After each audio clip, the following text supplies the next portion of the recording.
left religion and fundamentalist churches behind, I noticed that women in purity culture may develop trauma, PTSD, and experience anxiety due to the expectation of living as a virgin until marriage, being taught that any form of sexuality outside of marriage is wrong, and then having people expecting your own body to flip a switch just because you have a piece of paper in a legal union. That's not how sexuality works. You can't just fill out a form that says you're straight and that you don't have anxiety. It's a process. You have to work at it. It's not something to overcome, but it is something that a lot of people experience. About 1 out of 3 people, especially women who grow up in very fundamentalist, Christian, conservative circles, who marry as a virgin. Whether or not you marry a male virgin is up for discussion. But if you are a virgin when you marry, there's nothing wrong with that. I'm not going to shame people for living the life they want. I think it's dangerous to expect all women and all men to be virgins, regardless of their personal choices and their desires and expectations. Everyone should be able to have sex if he or she desires to do that. And if a religion doesn't like it, or worse, villainizes you because you happen to have a sex drive, which 99% of the people in the world do, having a sex drive is not the problem. Having a sex drive can be a good thing. I don't understand why it would be a bad thing, as long as you're selecting adults who are enthusiastically consenting and aren't hurting anybody. I just don't care what you do. But purity, virginity, it is an addiction. It can be an awful, awful environment to be in. There's so much pressure, so much lack of performance. The people who may struggle with sexual dysfunctions, sexual disorders, or, shocker, a lack of sex drive at all. We call these aromantic, asexual. Or perhaps they have a sexuality or a libido that is different for their age, gender, than what is expected. What happens if a man has an extremely low sex drive? What happens if a woman's is more dominant than a man's? Well, it's just not something that's acceptable in Christianity. At least now, a lot of denominations recognize that people are different, unique, and just because you're a man doesn't mean you want sex at all or all the time. These expectations on gender and just on individuals is why we call purity culture rape culture.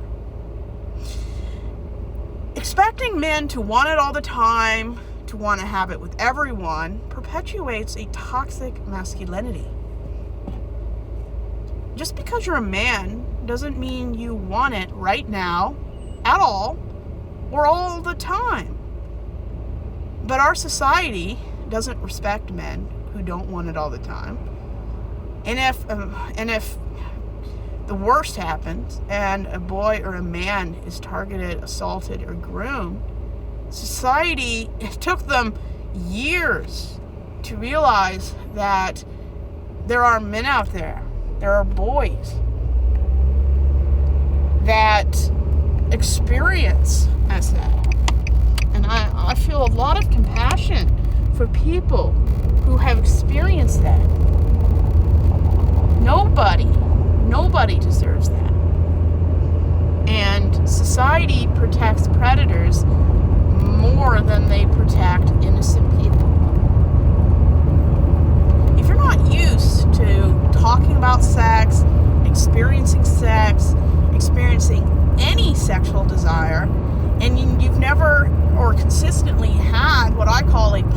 positive experience talking or doing it, you can be creating a scenario that you interpret any form of sexuality as a traumatic or negative experience.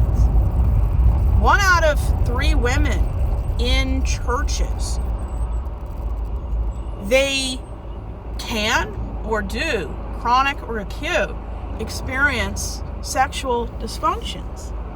They can be anything from vaginismus, endometriosis, pain, anxiety, panic attacks, insomnia. They can actually create a scenario where they lie in order not to have embarrassing or conversations they're just not emotionally and verbally equipped to handle because of this society. And it harms men too. When women are not comfortable having certain conversations, or they lie about their lack of satisfaction, men are going to be hurt. They're actually going to believe that they have a great sex life because they don't know anything else.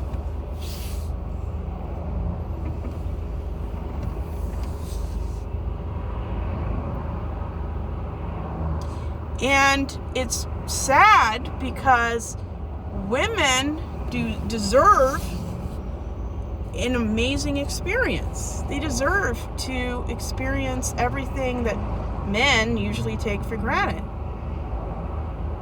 Hopefully someday the gender gap does not exist. That women don't have to be embarrassed, and men don't expect women to be like everyone else. Every woman is unique and special. And what society expects of women, especially if you're into porn and adult entertainment, which there's nothing wrong with that. As long as everything is consensual among adults, I don't care.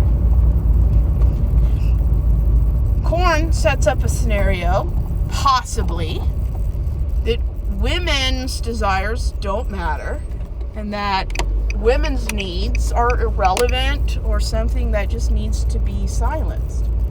This is what it's like for a lot of women who survive purity culture. And not every woman on the planet interprets purity culture as what it really is.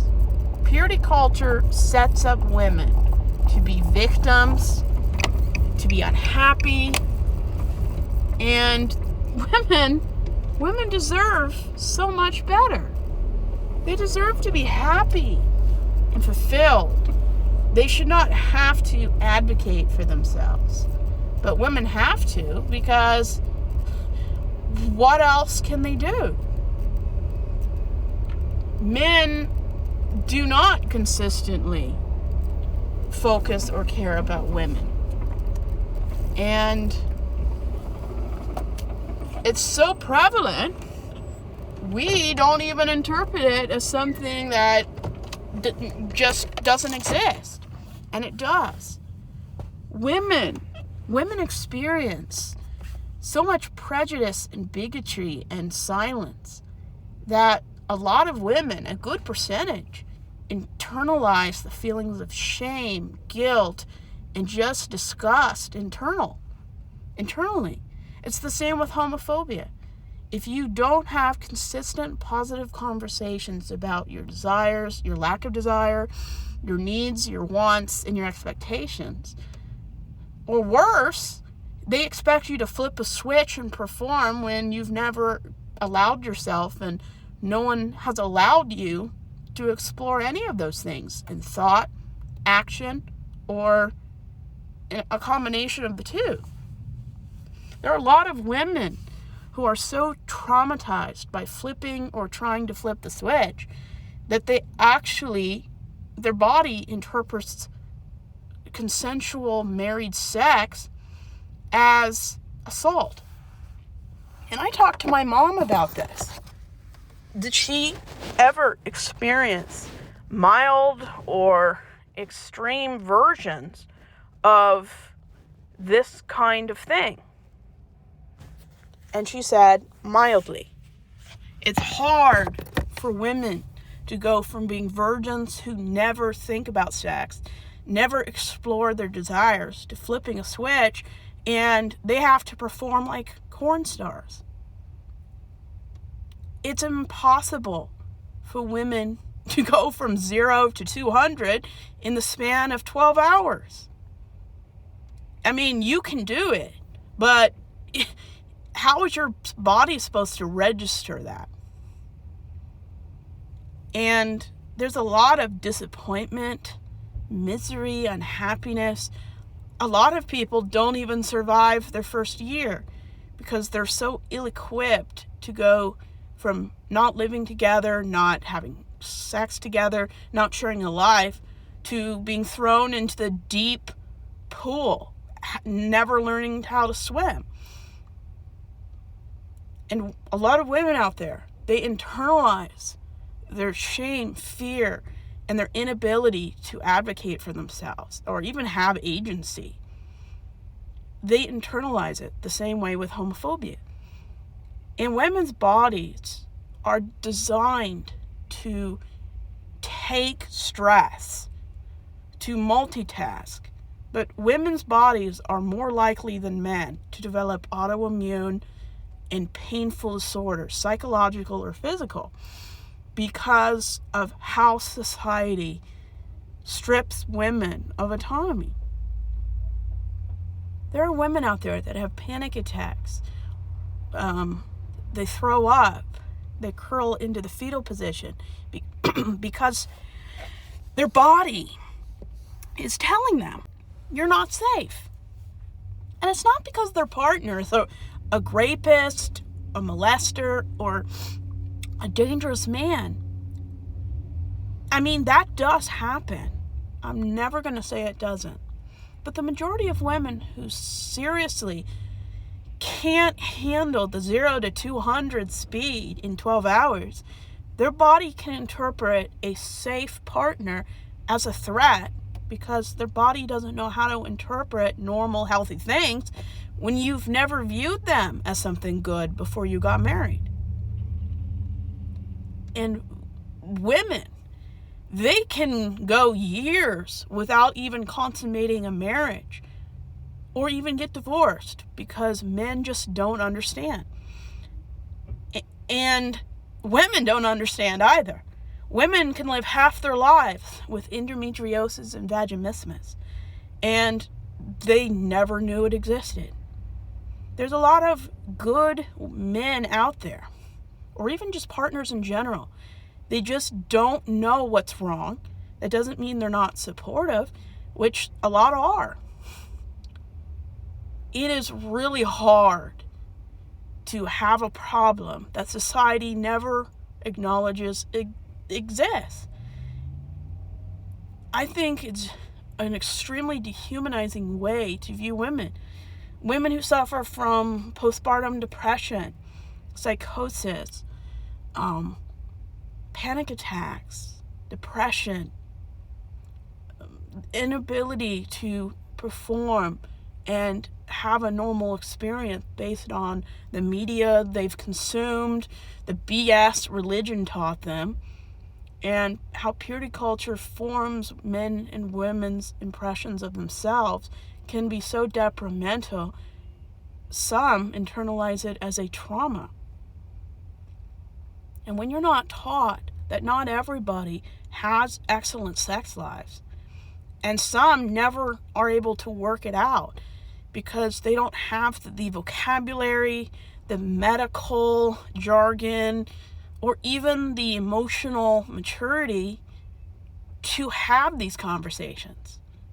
They're never allowed to have these conversations, and sometimes they don't allow themselves to have these conversations.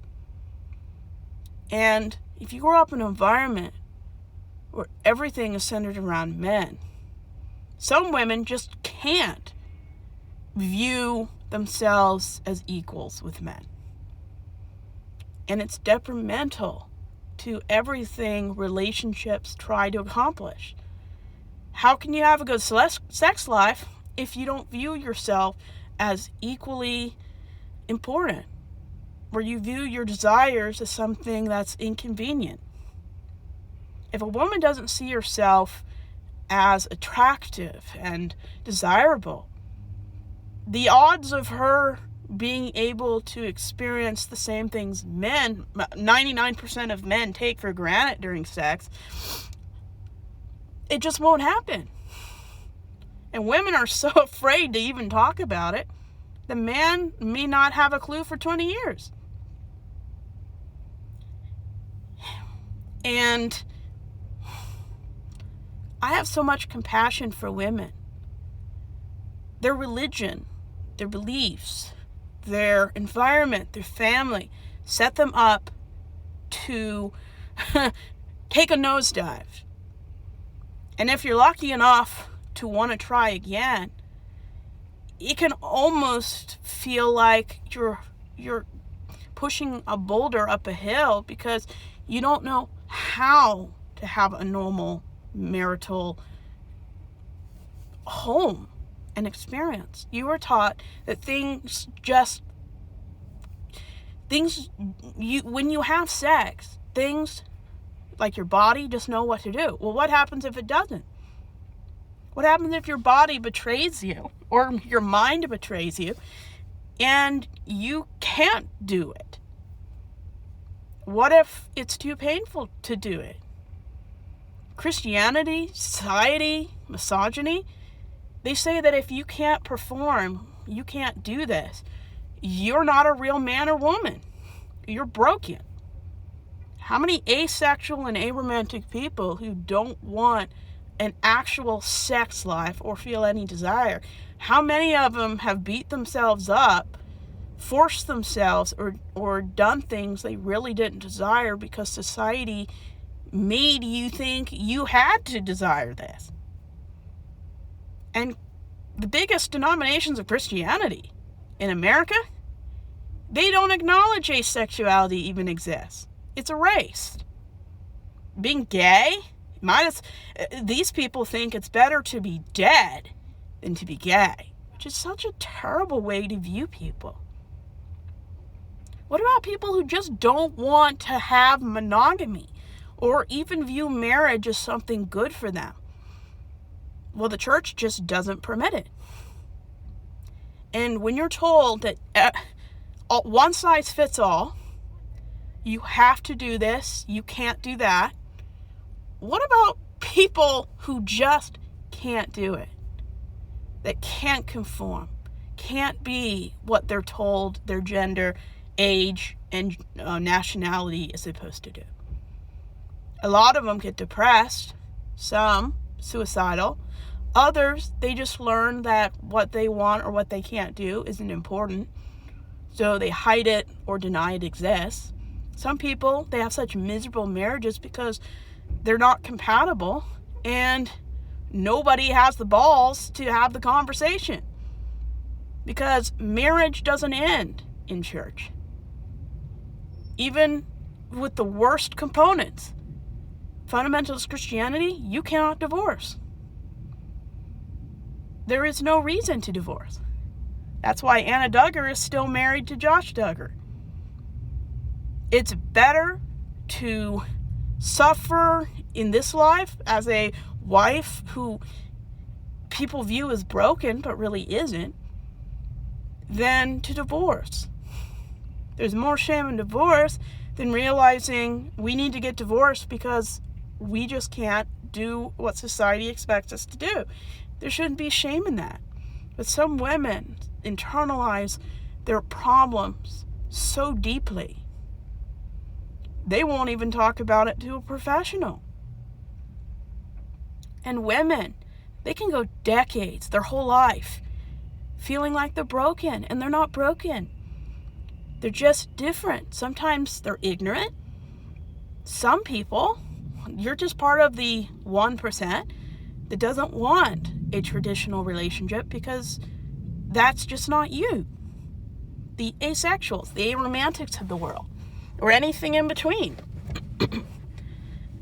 Marriages, they don't acknowledge that sexless marriages exist because people want that. If you're not having sex, kids, and getting married, they consider you broken. You have no place in church if you're 35, not married, and not having kids. There's no place for you. But there should be. And a lot of young people who are child-free or have decentered men, there's just no place for them in church. Because the church doesn't prioritize individuality. It prioritizes getting as many seats filled, and that's because of families. Women deserve better. And if an activity or thought fills you with anxiety, causes panic attacks, or worse, vomiting and curling up in the fetal position, maybe the environment or expectation you're in just isn't healthy for you. And I've met a lot of women in therapy classes that the lack of being able to do what their gender, age, and group expects of them adds a whole new layer to trauma and performance anxiety. And it happens to men too. Women don't want to admit there's a problem, because if they do that, then they're not the ideal wife anymore. Because a biblical wife meets her husband's needs. And some women will actually hurt themselves and endure pain and suffering to make their husband happy. And it's not always because they want to make him happy. Sometimes it's because that's their role. Even if it causes them physical pain, they have to do it because they can't say no. Consent, vulnerability, trust, and connection can never happen if you can't see yourself as worthy of someone's time. If you don't have good, healthy confidence, if you can't advocate for your needs, say no when it's necessary. These high control religions set women up to fail. And there's so many different ways to fail. It's astounding how little education these groups really have. My own mother, 70 years old, had never heard of vaginismus. And she has raised 5 kids and has over 8 grandchildren and still didn't know. That's how prevalent it is. Ignorance kills more marriages than most things that exist. And I feel bad for the men too. They actually believe their wives are enjoying themselves. Toxic masculinity, toxic femininity, religious intolerance, forced gender roles, forced performances, forced sexuality at all, and orientation are not the ingredients you want to make a great marriage. And I've never been married because the marriages I've seen in Baptist churches for 30 years is enough to make anyone, even thinking of getting married, to run screaming in the opposite direction. I have never met such miserable, unsatisfied women than cis heterosexual married women in Baptist churches. If you can think of a group where those women are much more miserable, put it in the comments. I'd love to know about it. Gender roles, conformity is what's killing the kids. It's killing marriages, and it's killing people's spirit. These women can take decades to be diagnosed with simple disorders, with simple resolutions. It may cost money, might cost a lot of things, but it's curable. And it's not because you're broken. It's because your body doesn't view the situation as safety, even though your partner may be very safe. And sometimes your body protects itself by making certain activity impossible. And women in churches, they may or may not understand that if you don't want to do something, if you're not enjoying it, if you're in pain, discomfort, and you're just not into it, you don't have to do it. I don't care what some dusty old book written by misogynistic men say. Regardless of your gender, anyone over 18, if you're just not into it and you're not enthusiastically participating, you don't have to. Just because you're married to someone doesn't mean you owe them anything. You don't owe your spouse sex. You don't owe anyone anything. Hopefully, you're honest with the person. I have never seen more dishonesty, more hypocrisy, and more misery than I've seen in heterosexual cis marriages within fundamentalist Christianity. There's so much pressure and expectation. You set yourself up for failure and being let down before it even starts. And you don't even have to start. There's nothing wrong with being married and having a sexless marriage, as long as everyone knows about it, consents, and is fine with it. Christian biblical marriage is extremely toxic and sets people up to be harmed, to protect themselves without them even knowing it. And luckily, all 50 states view marital assault as a crime. And just because you might feel safe with a partner doesn't mean your body interprets it as safety. If you're not ready, if you have doubts and won't admit it to yourself, your body will protect you. You just might take a few decades to figure out why, or that it's doing something to help you. You don't have to do anything. That's the beauty about being an atheist. I don't know anyone anything. I don't owe a man sex. I don't owe anything to anybody but myself. If I'm not enjoying myself, if I don't want to be here, if I don't want to do what's expected of my gender, my age, and my nationality, I don't have to do it. I don't owe anyone children, marriage, or fidelity. And my ancestors didn't have that luxury, but we do now. I feel nothing but compassion for women who are told their whole lives they're a baby-making machine or a human dildo. They deserve better. And once the women figure it out, that they deserve better, the good, decent male or female partners out there will get better marriages. Because you can't fix the problem until you acknowledge the problem to yourself and to other people. And when you grow up in these environments that are strictly patriarchal, with a lot of toxic expectations, it's really hard, almost impossible, to feel safe. Which is why when my parents took away my autonomy, my agency, and my right to private thoughts and privacy, my body interpreted it as an assault. Your body protects you. Your body knows. Your gut knows. You might not know, but it knows. And if you're in pain, if you're uncomfortable, if you're not ready, or if you never want to do it at all, those are all valid reasons to not do it. You don't have to even explain it to anybody.